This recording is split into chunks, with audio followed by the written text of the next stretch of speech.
विश्व बाघ दिवस आज देश की शक्ति, शान, सतर्कता, बुद्धि और धीरज का प्रतीक है बाघ। देश में बढ़ रही है बाघों की संख्या। दुनिया के लिए आदर्श बना भारत। देश की शक्ति, शान, सतर्कता, बुद्धि और धीरज के प्रतीक बाघों के संरक्षण के प्रति जागरूकता बढ़ाने के लिए हर साल 29 जुलाई को अंतर्राष्ट्रीय बाघ दिवस मनाया जाता है। नए आंकड़ों के मुताबिक देश में बाघों की संख्या 2967 पहुंच गई है, यानी 2014 के मुकाबले बाघों की संख्या में 741 की बढ़ोतरी हुई है। देश में बाघों के संरक्षण के लिए किया गया प्रयास में हमें सफलता मिली है और इस सफलता के बाद अब हमारा देश दुनिया के दूसरे देशों को भी बाघों के संरक्षण में मदद करेगा। बाघ संरक्षण पर की मेहनत। आपको बता दें कि 1973 में तत्कालीन प्रधानमंत्री इंदिरा गांधी ने टाइगर प्रोजेक्ट की शुरुआत की थी। इस प्रोजेक्ट का उद्देश्य भारत में उपलब्ध बाघों की संख्या के वैज्ञानिक, आर्थिक, सांस्कृतिक और पारिस्थितिक मूल्यों का संरक्षण सुनिश्चित करना था। इसके तहत अब तक 50 टाइगर रिजर्व बनाए जा चुके हैं।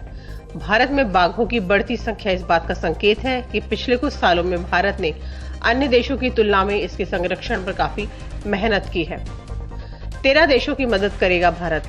आपको यह भी बता दें कि राष्ट्रीय बाघ संरक्षण प्राधिकरण अभी दुनिया भर में ऐसे 13 देशों की पहचान कर चुका है जहां पर बाघ पाए जाते हैं, लेकिन बेहतर संरक्षण के अभाव में इनकी संख्या काफी कम है।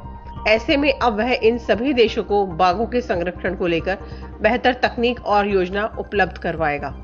बांग्लादेश, भूटान और नेपाल जैसे देशों के साथ इसे लेकर चर्चा शुरू हो चुकी है। भारत ने जिन 13 देशों में मुहिम चलाने का फैसला किया है उनमें बांग्लादेश, नेपाल, भूटान, रूस, Myanmar, north Korea, Afghanistan, Laos, Cambodia, Vietnam, Thailand, Indonesia और श्रीलंका जैसे देश शामिल हैं। बाघों के संरक्षण के प्रति जागरूकता बढ़ाना जरूरी। दुनिया भर में 29 जुलाई को विश्व बाघ दिवस मनाया जाता है। इस दिन को मनाने का फैसला सन 2010 में सेंट पीटर्सबर्ग बाघ समिट में लिया गया था, क्योंकि तब जंगली बाघ विलुप्त होने की कगार पर थे। इस सम्मेलन में बाघ की आबादी बढ़ाने वाले 13 देशों ने वादा किया था कि साल 2022 तक वे बाघों की आबादी दुगनी कर देंगे। इस दिवस को मनाने का उद्देश्य जंगली बाघों के निवास के संरक्षण और विस्तार को बढ़ावा देने के साथ ही बाघों के संरक्षण के प्रति जागरूकता बढ़ाना था। इनकी तेजी से कम हो रही संख्या को नियंत्रित करना बेहद जरूरी माना गया था, वरना सभी जानते थे कि यह खत्म हो जाएंगे। वैश्विक आबादी। वर्ल्ड वाइल्ड लाइफ फंड के मुताबिक दुनिया भर में लगभग 3,900 बाघ ही बचे हैं। 20वीं सदी की शुरुआत के बाद वैश्विक स्तर पर 95% से अधिक बाघों की आबादी कम हो गई है। 1915 में बाघों की संख्या 1 लाख से अधिक थी। आबादी कम होने की वजह। भारत में बाघों की संख्या बढ़ रही है, लेकिन विश्व में इनकी संख्या में कमी आई है। इसके कई कारण हैं। वन क्षेत्र घटा है, इसे बढ़ाना और संरक्षित करना सबसे बड़ी चुनौती है। चमड़े, हड्डियों और शरीर के अन्य भागों के लिए अवैध शिकार, जलवायु परिवर्तन जैसी चुनौतियां भी शामिल हैं। बाघों की जीवित प्रजाति।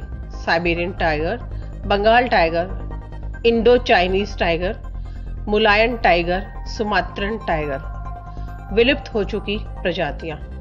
बाली tiger, Caspian tiger, Javan tiger. बाघ भारतीय उपमहाद्वीप का प्रतीक। आपको बता दें कि भारत का राष्ट्रीय पशु बाघ को कहा जाता है। बाघ देश की शक्ति, शान, सतर्कता, बुद्धि और धीरज का प्रतीक है। बाघ भारतीय उपमहाद्वीप का प्रतीक है। यह उत्तर पश्चिमी क्षेत्र को छोड़कर पूरे देश में पाया जाता है। विश्व भर में बाघों की कई तरह की प्रजातियां मिलती हैं। इनमें से 6 प्रजातियां प्रमुख हैं। इनमें साइबेरियन बाघ, बंगाल बाघ, इंडो चाइनीज बाघ, मलायन बाघ, सुमात्रा बाघ और साउथ चाइना बाघ शामिल है। पत्रिका टीवी के लिए राखी की रिपोर्ट।